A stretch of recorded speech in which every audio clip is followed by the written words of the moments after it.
Fifth generation Mazda MX-5 Miata reportedly coming in 2026. The next MX-5 Miata is probably going to have a hybrid powertrain and a sleek new design. Mazda may not be the biggest fish in the automotive industry, but it can't be denied that the MX-5 Miata has reached legendary status. Despite the tiny roadster often being the butt of pop culture jokes, car enthusiasts have always known better. The Mazda MX-5 is one of the best balanced, cost-efficient sports cars ever made. That being said, it's obvious that it would be in the automaker's best interest to keep their fan-favorite cars alive for as long as possible. It appears that Mazda is doing just that, according to a report from Which Car via Car Booze. Which Car says it was tipped that the next MX-5 would arrive in 2026. And at the moment, Mazda is exploring ways to electrify the Roadster. Recently, Mazda revealed its timeline for making the transition to BEVs by 2030,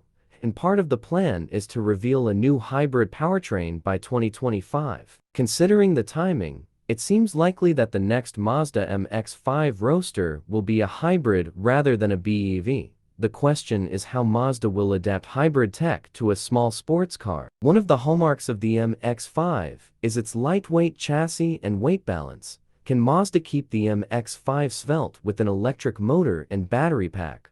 We suppose we will find out in about 4 years. It's not an impossible task by any stretch, but it could be quite difficult. Mazda could explore using lightweight materials such as carbon fiber to save weight, but that will most certainly drive up the price. Affordability is another hallmark of the Mazda MX-5, so the automaker will need to perform quite the balancing act to keep the next Roadster light, sporty, and inexpensive. As far as how the next MX-5 will look, the Mazda Vision Study concept that was teased during the automaker's midterm presentation may have provided a hint at its design language. While the Vision Study concept car is a coupe, we imagine that it wouldn't be difficult for Mazda's designers to adapt it into a drop-top quite easily. Will Mazda really do everything they can to keep the spirit of the MX-5 alive? It seems beneficial for them to do so, though they did completely give up on the rotary engine, despite constant gaslighting that it would live on,